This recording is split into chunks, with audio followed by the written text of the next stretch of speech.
Chapter 2, Lesson 1, The Desert Southwest.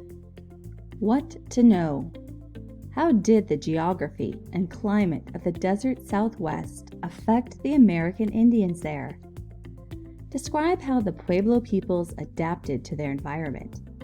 Identify the importance of agriculture for the people of the desert Southwest.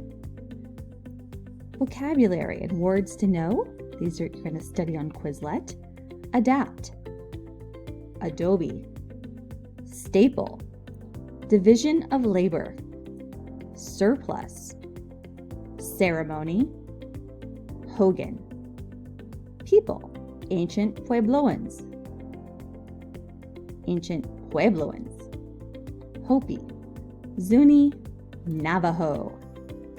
Places: Arizona and New Mexico. You are there.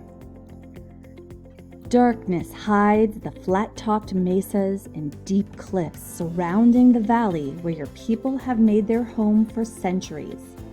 As you stand on the top of your pueblo, you see the shapes of people gathering in a room below. Your brother calls for you to hurry. He has saved a spot for you next to the fire. You are excited because the storyteller is about to begin. Tonight, he will tell stories about your ancestors, the ancient Puebloans. Fast fact. The Hopi grew 24 different kinds of corn, but blue and white corn were the most common.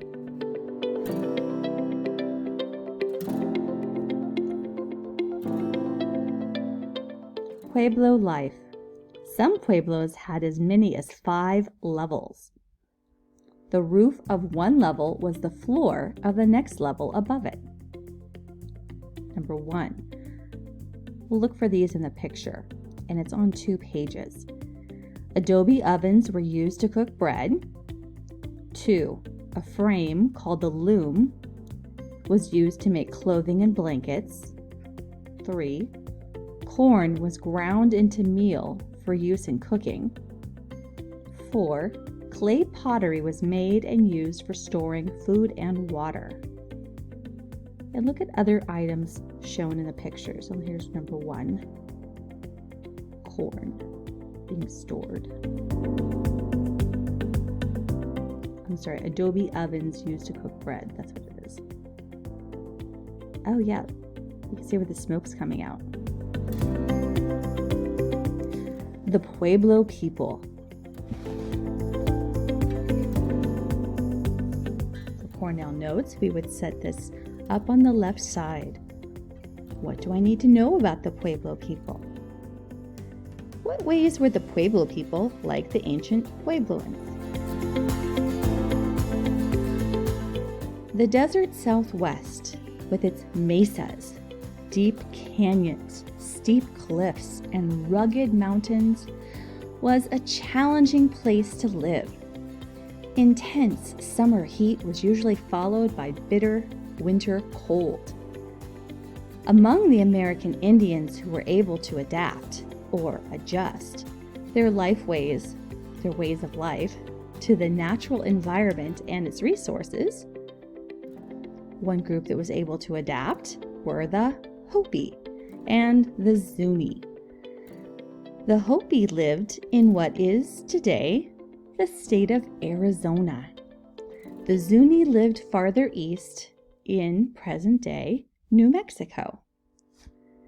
In time, they and most other groups in the region became known as the Pueblo peoples.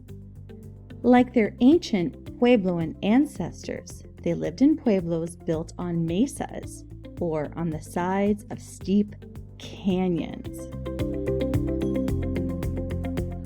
The climate of the desert Southwest provided little rainfall, not very much, so few trees grew. The Hopi and the Zuni used stones and mud to build their pueblos. Other groups built houses from adobe, sun-dried bricks made of clay mixed with straw, Some wood was used to build the roofs of the pueblos. The Pueblo people had to travel long distances into the mountains to find pine and juniper trees from which they could make beams for their roofs. Even in their dry environment, the Pueblo Indians were able to grow their staple, or main foods of maize, corn, beans, and squash. So even in the dry environment, the Pueblo Indians were able to grow the main foods they needed, their staples, corn, beans, and squash. They planted these crops at the bottoms of mesas where they could catch rainwater. They found underground springs and built irrigation canals to water their crops. Irrigation is the use of canals, ditches, or pipes to move water to dry areas. The Pueblo also grew cotton, which was used to weave blankets and clothing.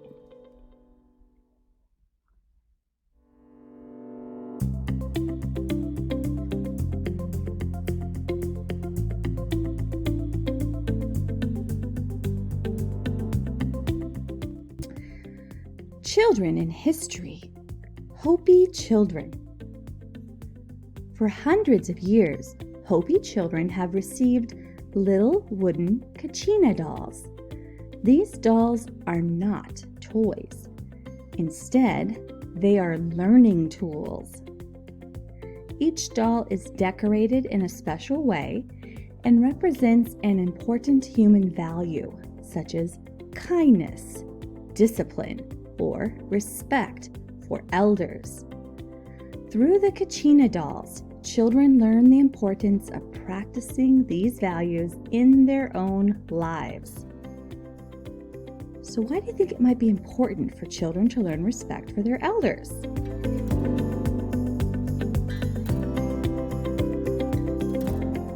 Our next section, Pueblo culture. And set up your Cornell notes with this on the left side. Pueblo culture. In Hopi society, jobs were divided among men and women. Men governed the villages, hunted, and tended crops, while women owned and cared for all property. Women cooked and cared for the children.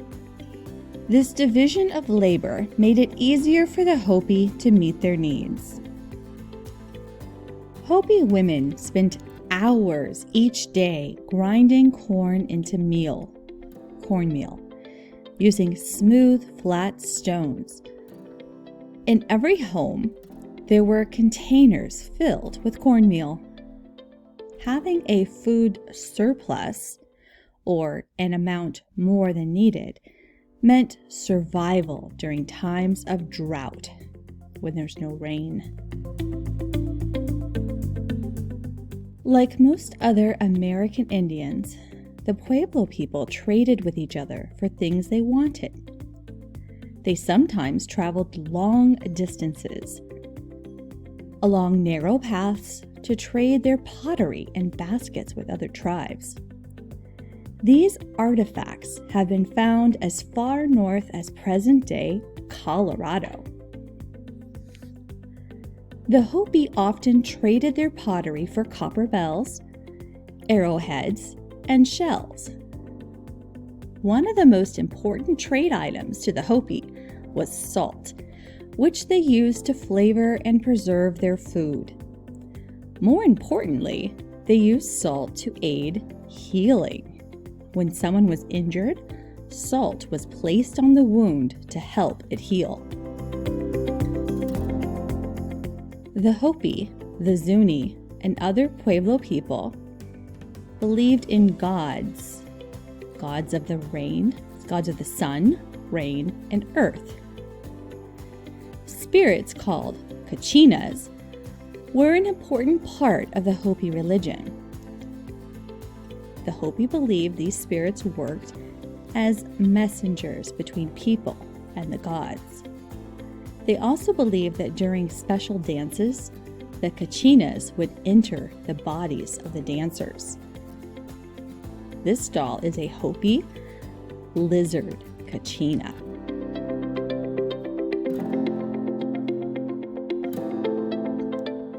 Kachina dancers took part in many Hopi ceremonies.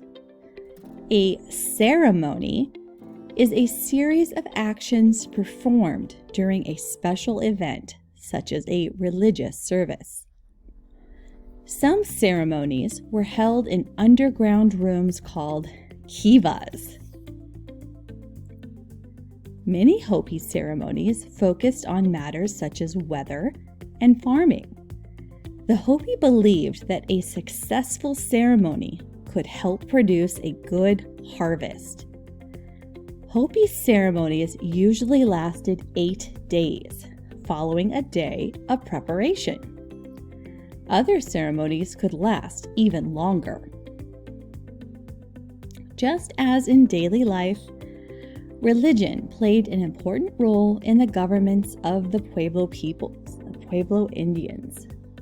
Usually, a chief, who was also a religious leader, led the Hopi village. The chief made rules and enforced punishments. Like the Hopi, the Zuni followed a religious form of government. The Council of High Priests controlled the Zuni government. These religious leaders ruled as a group. One member was in charge of ceremonies, while 2 other members enforced decisions regarding crime and carried out punishments. So how were men's jobs different from women's jobs in Hopi society? Where did we read about that? Division of labor.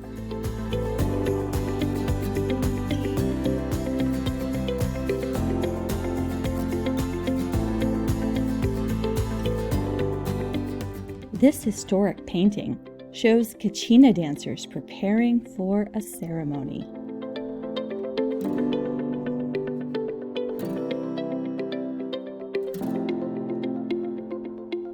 The next section of your notes chart, the Navajo. The Navajo.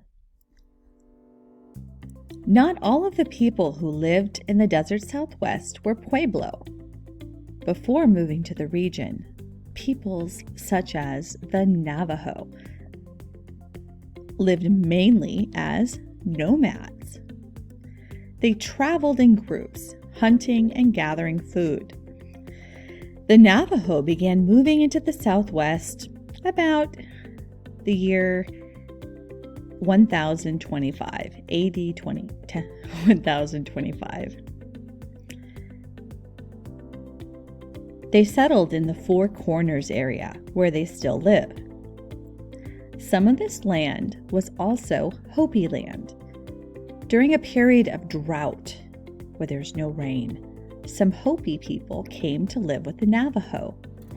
In time, the Navajo began learning the Hopi customs.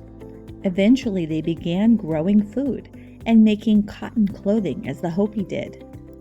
From the Hopi, they also learned how to farm in the desert. The Navajo did not call themselves Navajo, which was a name given to them by the Pueblo peoples. Instead, the Navajo called themselves Dene. In the Navajo language, Dene means the people. The homes of the Navajo, or Dene, were different from those of the Hopi and the Zuni. The Navajo built shelters called hogans. At first, the Navajo built hogans by covering a wooden frame with bark and mud, but later they began to cover the wooden frame with adobe. Navajo hogans were often miles apart rather than in villages as the shelters of Pueblo peoples were. So they liked their space. How were Navajo ways of life, similar to and different from Pueblo lifeways.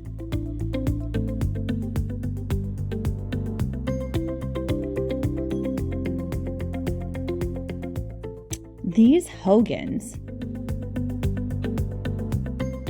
below were built on Navajo land in Utah.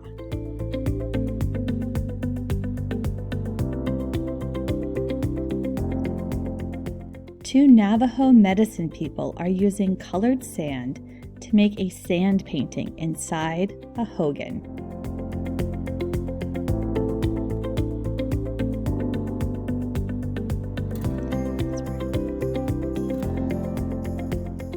Navajo beliefs. Please use this to set up your notes chart. On the left side, Navajo beliefs. How were Navajo beliefs like those of the Hopi?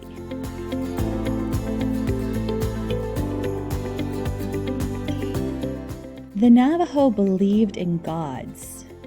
They believed in gods they called the Holy People. Some gods, such as the Earth Mother, were kind, while others, such as the Sun God, could cause crops to dry up. The Navajo believed they needed to honor the gods so that the gods would not use their power against the people.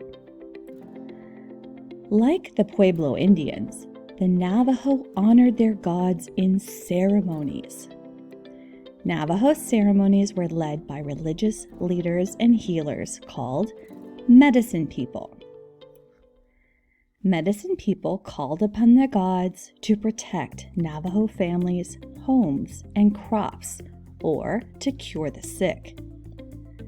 Medicine people memorized and sang songs or chants believed to have healing powers. Many of these songs and chants were hundreds of years old. They were often performed with music and lasted many hours. In other healing ceremonies, medicine people might make sand paintings, also called dry paintings, that were believed to help people. First, the medicine person created a pattern of symbols on the ground using colored sand. Next, the sick person sat or lay down on the sand painting. Then, the medicine person held a ceremony that the Navajo believed would help the sick person feel healing powers. The painting was always rubbed away after the ceremony. Navajo religious beliefs led to art forms that are still practiced today.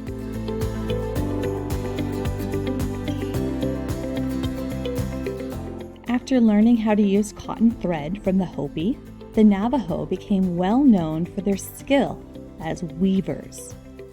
A Navajo woman shows her granddaughter how to weave. In summary, the American Indians of the desert Southwest found ways to build successful communities in their dry, rocky environment. They divided work between men and women, and their main crop was corn. Religion was an important part of their everyday lives.